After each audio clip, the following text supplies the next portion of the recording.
தஞ்சாவூர் போற வழியில இருக்கக்கூடிய நல்லூர் அப்படின்ற இடத்துல இருக்கக்கூடிய கல்யாண பெருமாள். அங்க கிரி சுந்தரி அம்பாள் பேரு.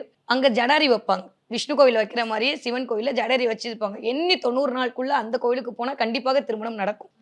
இதை தாண்டியும் நீங்க ஒரு திருமணத்தை இண்டிகேட் பண்றீங்க. லேட்டா அது இந்த கோயிலுக்குலாம் நான் போயிட்டு வந்துட்டேன் மேடம். யார் எந்த கோயில் சொன்னாலும் நான் விடுறதில்ல. நான் போயிட்டு வந்துட்டேன். முருகனுக்கு விளக்கேத்தியாச்சு. நான் வந்து 6 வாரம் உட்காந்தாச்சு. கதஸ்ரீ கவசம் படிச்சாச்சு. இந்த பக்கம் பிடிச்ச என் குலதெய்வ கோயிலுக்கு போயாச்சு. மகாவிஷ்ணு கோவில் அப்படியே சாட்சாகமா விழுகிறேன். அப்படியுமே எனக்கு திருமணத்துல ஏதோ ஒரு பிரச்சனை ஆகுது அப்படின்னா, எப்பயுமே சொல்ற மாதிரி யாருக்கு எது செட் ஆகும்னு ஒரு நியதி இருக்கு. எல்லா நாளும் எல்லாத்தையும் பண்ண முடியாதுல்ல. சில நாட்கள் தான் சில விஷயத்த பண்ண முடியும்.